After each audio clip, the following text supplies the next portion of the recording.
As a lifetime Federal Bureau of Investigation agent and number 2 to J. Edgar Hoover, Mark Felt was not exactly an ordinary man, but he was, it seems, a highly unlikely candidate to topple a presidency.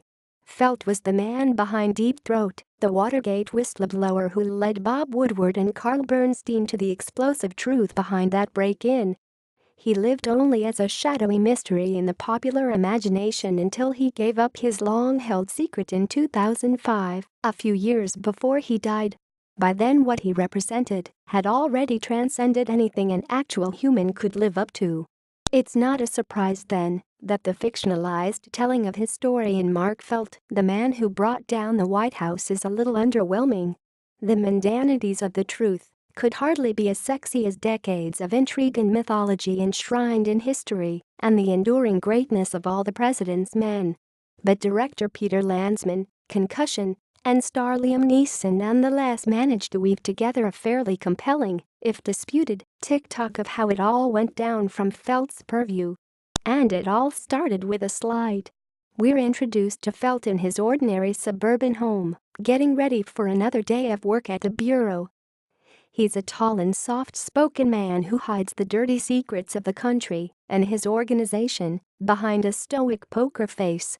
A few characters at the outset tell him, read us, how loyal and reliable and competent he is, a golden retriever for whomever is in power. When J. Edgar Hoover dies, Felt is passed over for that top position in favor of Nixon favorite L. Patrick Gray, Martin Xokas, a mighty snub that sows the seed of discontentment in Felt. A little over a month after Hoover's death is when those 5 men are arrested for breaking into the Democratic National Committee headquarters in the Watergate complex.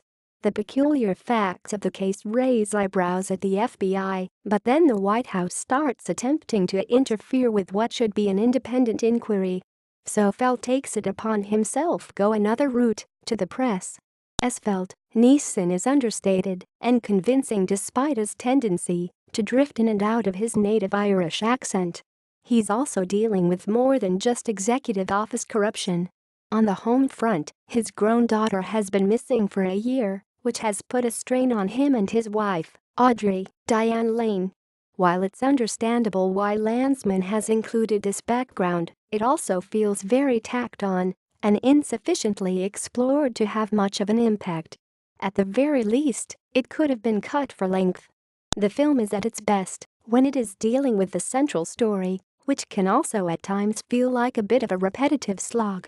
Felt's fellow agents are not much more than suits, distinguishable only by the fact that they're portrayed by recognizable actors: Josh Lucas, Tony Goldwyn, Ike Barinholtz, Brian Darcy James. And while the day-to-day of what was happening at the FBI is a compelling slice of history, as a film it can feel a little dry.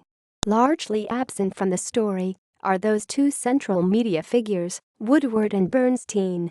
They are there in spirit and in print, and Woodward, Julian Morris, gets a brief moment as a nervous and confused young thing meeting with Felt in an empty garage, providing a sort of cinematic referendum on the story as told from their point of view. Although stylistically, Landesman has clearly subscribed to the muted colors and mood set by Alan J. Pakula and Gordon Willis in All the President's Men. The shadow of that film is a handicap, but more so, Mark Felt the movie just never rises to the level of its own story.